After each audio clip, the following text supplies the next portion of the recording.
Let's do some more on this. We're speaking to CEO of the Ghana National Chamber of Commerce, Mark Badu-Aboagye. Thank you very much, sir, for your time here on Newsdesk. So you had the Deputy Finance Minister there say that they're working to restore confidence in the economy following the downgrade by Fitch to junk status. And this is the second by the Global Rating Agency. What do you make of that move by government? Is her response, inspiring confidence in any way? Mr. Aboagye, you'd have to unmute your device. I hope it's better. Yes, I can hear you loud and clear now. Okay, so let me say good morning to you and good morning to your viewers. I think that we still have a long way to go because whatever policies the government might have put in place is not having the positive impact we are expecting as at now. As I speak to you, inflation is still going up, even though the rate of increase has reduced. The cedi is depreciating rapidly. And then also, if you look at the Eurobond market, we have been downgraded. S&P downgraded us, I think, about a week or so. And then this week, we had a downgrade from Fitch, which means that the impact is not being felt.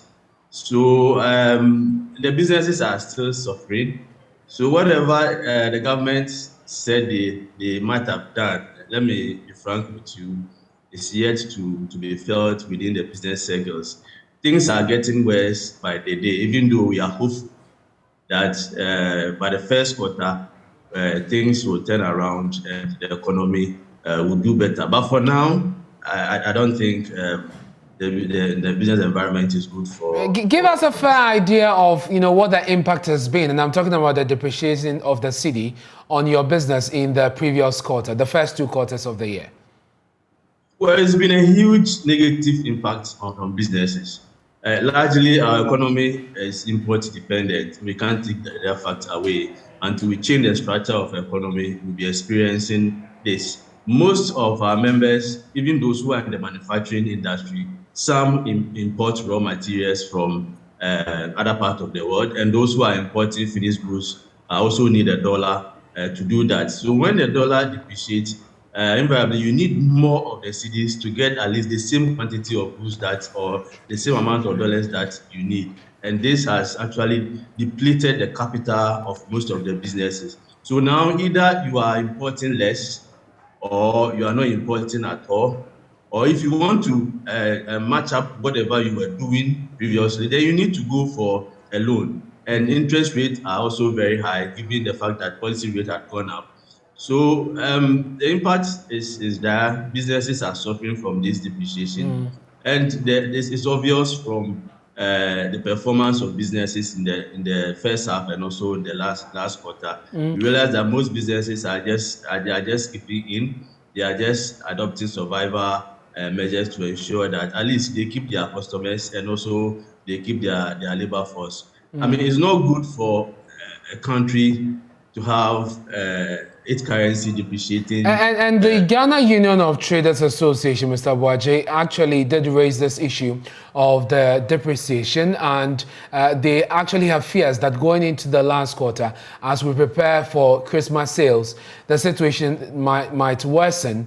I'm wondering if you, as an organization, you are engaging the Bank of Ghana, for instance, to help in the supply of dollars, because a similar arrangement was made for the BDCs when they needed to get the dollars to trade on the international market. Are you doing anything of the sort to help your members?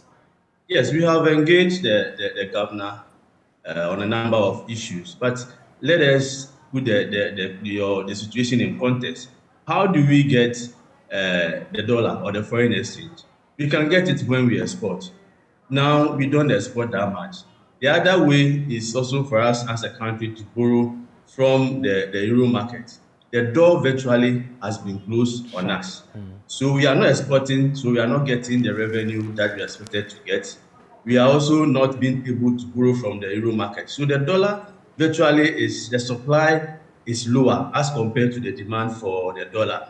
We were hopeful that the IMF money will come in on time, but from the minister's statement, means you have to wait for 4 or 6 months before that money comes in.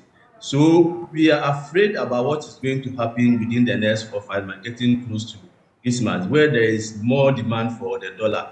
And simple economics, when demand exceeds supply, the prices are likely to go up. That is what we are experiencing. I don't know how the central bank is going to get the dollar if they don't have it. Our reserve also as a country has been depleting over the period.